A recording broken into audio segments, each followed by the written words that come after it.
Here we are with 5 top tips to try and maximise your earnings. Number 1, know the restaurant. Now each restaurant will have different average waiting times, some ranging from 2 or 3 minutes, some going up to somewhere between 10 and 20 minutes. Obviously you want to go to the ones with shorter waiting times, but there's a bit more to it than that.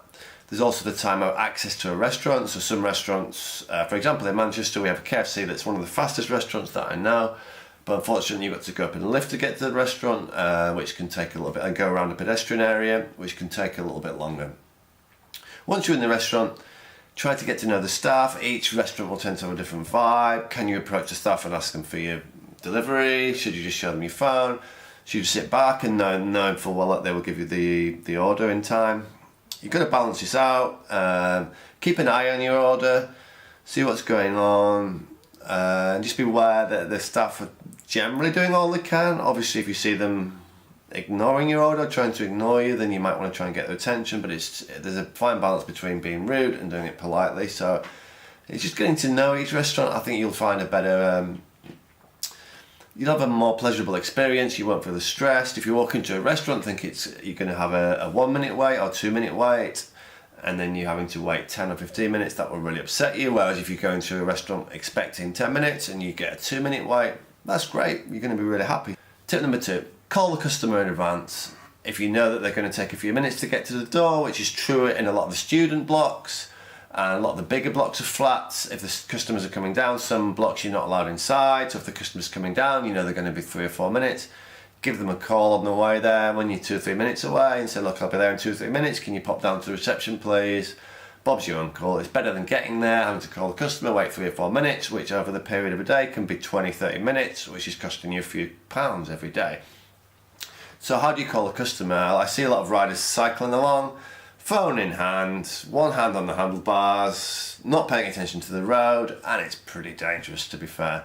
I really wouldn't recommend this. If you do want to call the customer in advance, it's worth your while. You will save time by pulling over, stopping, calling them, and then carrying on, and then you don't have to wait 3 or 4 minutes when you get to the customer. You're going to have to call them when you reach the block of flats anyway, generally, unless you're buzzing them up. So it's worth that time to stop safely, make the phone call, and then carry on your journey. Now, a better way, the way that I do it, I use these Bluetooth headphones. They're great. They're Viho. I think B1s. I'll put a link in the description below. They cost around £20. Battery lasts about 5 hours. And when the sports style, if you can see this here, I'll put this up to the lens. It probably won't focus, but they've got like the there you go, the part that goes behind your ear, which stays behind your ear, doesn't fall off. Just to be double secure, I put them in through a neck scarf, which means that if they fall off, they're hanging down from your neck. And if you go into a restaurant and take them out, you're not going to lose the headphones, which is great.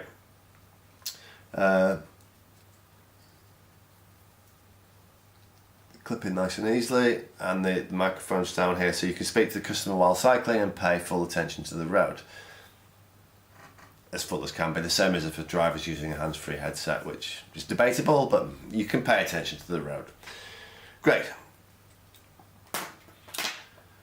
Please don't use the full ear covering headphones. In my opinion, these will cut down any traffic noise, and I would say they're pretty dangerous. I really wouldn't recommend using those.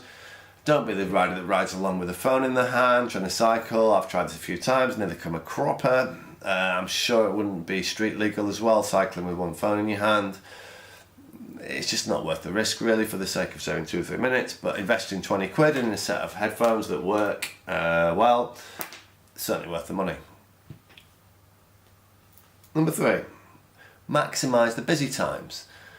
What you'll find during the day in Deliveroo is that there'll be times when you're super busy and there'll be times that are quiet.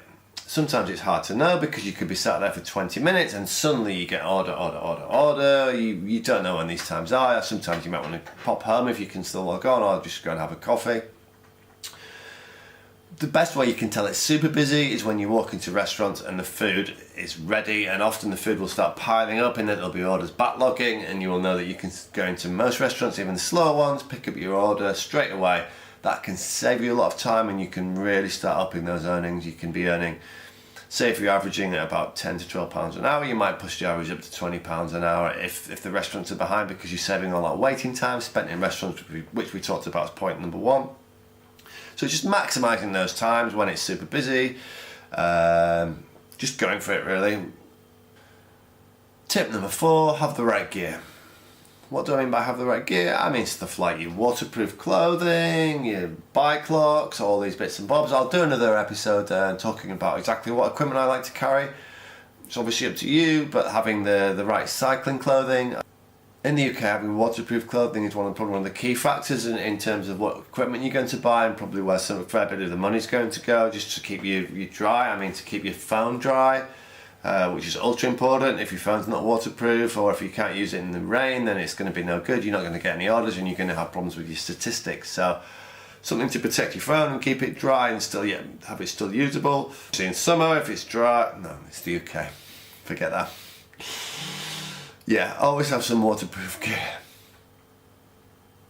Obviously stuff with your bike, we'll do some more episodes talking about your bike, but having the right tyres on your bike that don't get punctures. There's a lot to just be able to keep going through long shifts. Obviously this will depend if you have access to bike shops or to other supermarkets or places where you can buy extra equipment for your bike, but having spare lights, puncture repair kit, this kind of thing is essential. And as I said, we'll have another episode talking about the kind of equipment you might need. Top of the list: waterproof clothing, power bank for your phone, a phone that works. I mean, that sounds obvious, but with good data connection, that's important. Without that, you can survive a Deliveroo shift in terms of statistics.